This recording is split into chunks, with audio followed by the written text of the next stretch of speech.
Time now for Utah's most accurate forecast with Thomas Geboy. Weather rates certified 11 years in a row. The winds of change are blowing in literally tonight. Most definitely. Thomas Geboy in for our Alana Brophy. Thomas, we'll send it over to you. Yeah, that it is. We're starting to see the cold front really working its way through the northern half of the state. We're also tracking wet weather associated with that cold front in the northern half of the state. Meanwhile, for our Friday, it is going to be a cooler and breezy day across the state that's going to lend its way to a sensational Saturday. But we'll end up seeing more unsettled weather as we move into the end of the weekend, into the early stretches of next week. But in the meantime, we are seeing more showers filling their way into the Salt Lake Valley, the Utah Valley, the Tooele Valley, and for the Wasatch Front in general, as we're looking at times of light wet weather, mainly in the form of rain. Got some mountain snow that's already beginning to occur.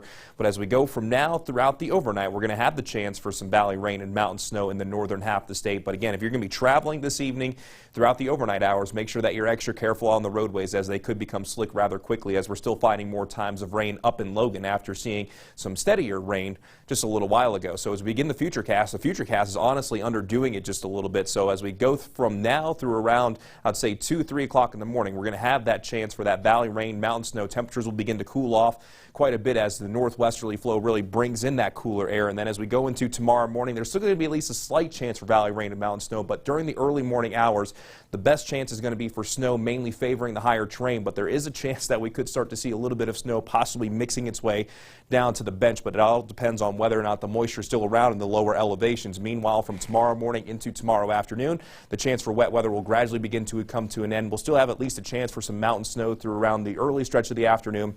And then late tomorrow afternoon into tomorrow night, our skies clear, and it's just going to be a pretty chilly evening going from Friday into Saturday. But in our mountains, likely going to be seeing some accumulations. Most of our northern mountains will likely pick up anywhere between 1 and 3 inches, but some spots could pick up around 5 to 6. It all just depends on where we're at. And when you go over towards the Cottonwoods, I wouldn't be surprised if the Little Cottonwood Canyon picks up maybe around 5 to 6 inches of snow. Meanwhile, our valley is just going to see generally light rain. And here's the view from South Jordan, where in South Jordan we have been seeing consistent, steady raindrops here on the camera lens, and you are looking at a wetter sidewalk there and also roadway. So this evening, just be careful out on those roadways. And not only are we going to have that chance for valley rain and mountain snow, but it's also going to be quite windy, especially across the West Desert and towards the Oakers, where we now have a wind advisory in effect through 6 o'clock in the morning on Friday. Potential gusts upwards of 55 miles per hour. But even for those of you along the Wasatch Front, you more or less are going to be seeing winds very similar to this, as we did clock a wind gust of 48 miles per hour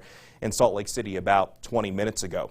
Here's the view down in St. George. It's a completely different story. Mostly clear skies, still a little bit breezy, but it's going to be a pretty calm evening across the Southwest Desert. It also will be a cooler evening with an overnight low dropping to 50 degrees. And for our day tomorrow, daytime highs in the northern half of the state will be dropping to below seasonal averages, only 58 degrees, and with a steady northwesterly breeze, likely going to be feeling even chillier throughout the day as we hold on to that chance for wet weather during the first half of the day. Meanwhile, in southern Utah, temperatures will be dropping about 5 to 7 degrees compared to what we found today. And we'll be looking at those below average temperatures along the Wasatch Front for our Friday, climbing to a little bit above average on our Saturday. But from Sunday into Tuesday, we'll have 2 disturbances find their way towards us, and that'll lead to up and down temperatures and also more chances for some wet weather. Meanwhile, in St. George, we get upper 70s for tomorrow. Going to be breezy with winds out of the north. A beautiful Saturday, but winds will be increasing Sunday into Monday. Then along the Wasatch Front, we're going to hold on to that chance for valley rain and mountain snow through the first half of the day tomorrow. Going to be a much cooler day with a daytime high of 58, and then 38 degrees for an overnight low Friday night into Saturday morning. But Saturday afternoon should be beautiful before we bring back the chance for some rain showers on Sunday, then again possibly on Tuesday, as our temperatures will go up and then right back down before going back up again into the middle stretches of next week. Glenn, Emily. All right.